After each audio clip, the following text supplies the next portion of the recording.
Yo, today we got a Krillin Combo guide in 1.42 of Dragon Ball FighterZ. I actually finished recording this guide before the patch at 1.38, but then he lost some combos at 1.40 and then he gained it back again in 1.42. What a mess. But this character has so many different routes and flexibility and sauce, which keeps many players away from him, but that's where I come in, to emphasize the best universal combos in every situation with a few character specific sauce to give you guys ideas on his combo theory and inspire you to make your own extensions, going from easy to more advanced stuff. Auto, please learn a bit of this, bro, please. Before we get started, we have to understand how his new key blast angles work from the patch change. So for Krillin, pressing S fires the key blast and then pressing S again angles them. If you're on the ground, then it goes up. If you're in the air, pressing S, 5S brings it down. But what's new is that 6S puts the front key blast up and the second key blast down, and 4S puts the first blast down and the second one up, which applies even when he's grounded as well. Holding 6 during your key blast speeds them up, even grounded, and can be combined with your other inputs. However, diagonal inputs are like before. So in the air, 2S keeps both key blasts in the same down direction, but 3S also steers Krillin forward with like a float fastfall property. So 1S puts them both down again but floats Krillin backwards. S into 9S points both key blasts up while Krillin moves forward, and 7S does the same thing while steering him backwards. 2S fires both key blasts down, and 1 and 3S both carry that steering momentum property to it. These allow you to do his old combos, and the new ones with 6S and 4S can lead to newer routes. With that being said, let's get started with the basics. One thing about his basics in BnB is that his aerial medium has 2 hits, where the order of the medium can give you more or less damage off skilled and unskilled hits, but you want to end with his key blast into 236M mid-screen on shorter combos. You can use the quarter circle light version if you reach the corner, which is faster as well, or you can use the key blast into the EX version on longer combos. Here's a 5H confirm example. And of course, you can use your jumping heavy smash if you have it, or vanishes, where Solo Lvl on the ground can lead to knockdown as well. On really long combos after vanishes, it may be better to use his quarter circle forward medium for the knockdown as well instead of Dragon Rush sometimes at high hit stun. And the fun medium auto combo no mid-screen is that you can link 5M into it, but you don't really get anything too useful here, having to spend a vanish or an assist to get sliding knockdown, which does change a little bit in the corner. And the last note for his universal BnB is that you can side switch by delaying the super dash after the jumping down heavy, but we don't care about that, we want the optimal. So let's get right into it. His easiest universal rejump is after 5H. Meterless version gives you 5.2k, 1.7 bars, 1 hit of JM, J2H jump backwards, 1 hit of JM again, needing to press and hold the 3S after the key blast so Krillin falls forward to link a JM. Make sure to slightly delay the second JS input to bring the key blast down to make it more consistent. On bigger characters, you can land the full JM hits after rejumping since it can be more inconsistent on smalls, that's why I cut one out for GT here. And you can even side switch depending on the delays with your key blast. But if you extend with super dash, you have to end with the EX version, although it gives you up to 5.7k and more corner carries, so that's the damaging ender.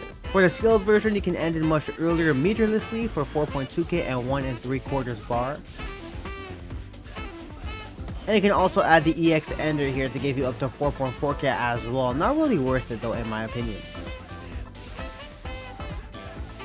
He has a Smashless version for meterless like knockdown using the JH smash at 5.2k but extra meter at almost 2 bars. Here you need to jump straight up and delay that key blast, with bigger bodies requiring bigger delays with smaller bodies requiring almost no delay. It's super useful on the skill starter though, since you get 4.2k and 2 bars, better than the meterless 5H jump and almost as damaging as its EX ender. Those are his main 2 universal optimals, where you can confirm with 2M into 5H or 2M beam into the rest, but another 2M confirm is with his missile drop. For this one, you have to input S, 8S, 2S as soon as the camera shifts out, so 3 presses of S for the key blast. That 2S input is the car cancel part that brings them back down to the ground, so you need to press 2S when you see the key blast appear so it falls as soon as possible, or else they don't come back down and you can't combo, they just pop out. Krillin should be this high for the missile drop car cancel combos to work. He should be low enough that the opponent can ground bounce low, any higher than that and then the opponent will just recover midair, making the combo either too tight for even a 5M to connect or just drop in general. For the skilled version, you have to remove the beam, getting like 4k, but this is much harder and the output isn't too amazing. But it can be nice from a 2M confirm, and especially to side switch by holding 3S at the end here. And the side switch version feels a lot easier than the regular version because of the spacing when you're closer. You can get easier staircase combos with JLM, LJS, 8S. Feels very easy and universal for a simple add-on. And these can be easily looped, repeated, ending with a Solo Lvl as well on the ground, which is so sick and nice to be aware about. But another cool use of Solo Flare is going to level 3 right away to get a bit more frame advantage solo. If you didn't know, the higher the opponent is, so that the first part of Krillin's level 3 whiffs, the more frame advantage Krillin gets on his level 3, which is maximized with assists and DHCs that hold them high, so the level 3 blast parts can land on them at the end. Solo is not as good, but it's still a little something and some extra sauce, and here we just combine the previous concept with this 5H concept together to show that off. Here's a cool alternate ender that only works at lower heights on everyone with a JDR, but can be cool sometimes. Now for a bit of sauce, you can combine the 2S and missile drop concepts to get into routes like so. Not really useful, but just makes for some really cool practical easy combos. Although these aerial 3S combos do seem to be character specific, as you can see it doesn't work on Vegito here. But on the ground that simple 3S extension does still work. A really cool new extension with 6S is J3S and the delay Ki Blast 6S, being able to land a JL afterwards. Works on all sizes that have that J3S as a possibility, but this can be looped as shown by RC Burrito's route. So fire. Now for 2H and DR mid-screen, of course a regular BnB looks like so. Adding in a Ki Blast into heavies in the corner. But if you input JS9 as holding 9, you can side switch and land a 2M, all auto time, super easy, adding a beam and extending meterlessly for 4.4k, 1.6 bars. It's a bit harder to stay same side with it. You kind of want to flow back a little by switching your hold timings with 8 and 9 to limit the forward momentum. The optimal confirm is using the 5H drop from earlier for 4.8k and 1.9 bars. You can try to fit in an extra hit, but it gets inconsistent. You can't get these in the corner to get a different extension, and from Dragon Rush it only works on some characters like bigger bodies. With Air Dash medium, just one hit into Ki Blast and the rest as you know. For super dashes, you can keep it super simple for 2.2k. Depending on the heights, you can neutral jump straight up and get a re-jump for 3k damage.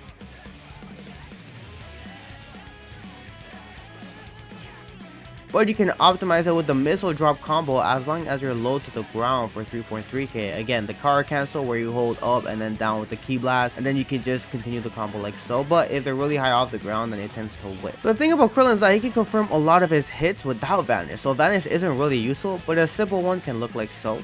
But it can be optimized again with a 5H beam route, especially if there weren't many hits before the Vanish, because you know, the more hits you have before Vanish, the less hits you can do afterwards because of hits in the case. So what I mean by he's able to confirm a lot of stuff, well, he's able to confirm beams with super dash, full screen away like everyone these days. So here's how simple confirms can look like, but you can also go into regional ones that we've explained before, combining his combo theory and concept to his full screen beam confirms. It's also worth to note that for his left-right mix with his IAD or jump J1S, 2S, 3S holding it, he has multiple different ways for it to be confirmed besides your super dash, like with J2H if you get the timings and spacing right, or you can go into beam and many other routes. So try to find your own consistent setups, but it is worth noting that he does have different confirms off this interesting solo mix. Now it's time for the Kona. His universal skilled route requires a delay on the first beam and hold down after the super dash JS into a slight delay beam to maximize the damage, where you can land 5LL and the rest is easy for up to 6.1k and 2.3 bars. The skilled version follows the same logic and timings, just removing some hits but for a nice 4.7k and 2.4 bars. Master that one and then you can optimize it with a 5LL one hit of GM into 3S J2H then beam, holding down so the beam stays high to get full damage, totaling at 6.2k and 2.4 bars unscaled. Make sure to be fast and precise because any unnecessary delays will cause the combo to drop, especially on smaller bodies that are more strict, by giving you 47 more damage and more meter than the previous skilled version. For a fun route, the M Autocombo one can be delayed and holding S to prevent the follow-up so that you can connect your light Autocombo, and for that to link you have to delay the third L hit of that Autocombo, and then you can jump cancel afterwards, going to some more Krillin sauce. You can also do these JS JH whiff links by delaying the super dash, showing one of these links here, but these can actually be looped.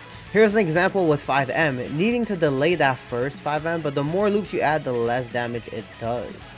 It can also work with 5L, but you need to do a micro dash after the JH whiff to land on the ground, and this even works on bigs and all. It can be done mid-screen as well, but mainly on bigs. I find it really hard on smalls, but in the corner the timing is really easy, so it makes for practical sauce. The most promising version of these is the beam version, delaying the super dash slightly and then going into any route that you want afterwards, being able to loop the 2M into beam, which is pretty sick honestly. From 2H in the Kona, you can try to add these JSEX rock links, which can help to add a bit more sauce and damage, especially to the enders, and And you are able to loop it, but the more that you add, the more meter you spend and the less damage you deal, so it's not really too optimal to loop it. On bigs, however, you can jump back, Ki Blast EX rocks holding 7 to float back a bit, then timing a Ki Blast up follow-up, then Ki Blast up forward follow-up to float back closer into 2M when they land to the floor for a saucy 4.5k. This is pretty sick on mids to bigs.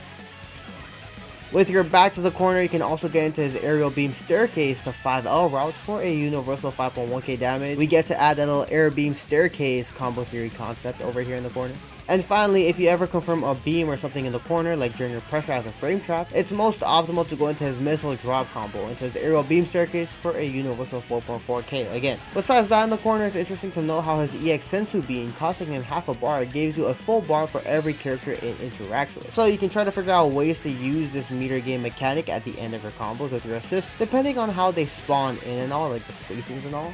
Or with Krillin's A assist to get meter out of it by holding back and tapping Krillin's A assist so he throws a Senzu instead of rock. And you can even interact with it during your supers, as you can see here. And if you can align the timings with grounded supers where your assists come in and both characters are on the field at the same time, you can get that double meter gain, which would be really cool and can set up some pretty sick TODs. For some sparking notes, there's a lot of interesting things he can do. Midscreen, he can do the generic 2M IED rejump, but canceling beam with quarter circle forward medium or lights is a very useful ender. In the corner, you can get 2 of these IEDs, one after 5H, and you can super dash after the Solo Lvl as well, which is pretty cool. And if your combos are reaching max hits on decay, instead of vanishing after beam into quarter circle forward medium, you can spark cancel into the EX1 to save half a bar. And it's finally worth noting for supers that every Destructo Disc follow-up only takes half a bar now, where he can still go into his level 3 with 3 bars, which leads to a TOD here showing off these concepts where he's really good at meter dumping. A more practical and I guess better solo TOD version of this IED setup is going from 2M5H 2S beam into spark, and then you have to get the timing down with the IED loops, where the special cancel ender helps to optimize this easy touch of death combo to be meter positive, killing with just 4 bars at the end here. Now those were just some jump cancel stuff, but for some more special cancels, a really cool one that BnBs found on Twitter is his double Senzu beam route, spending a whole bar with 2 EXs but gaining 2 bars instead when you eat them.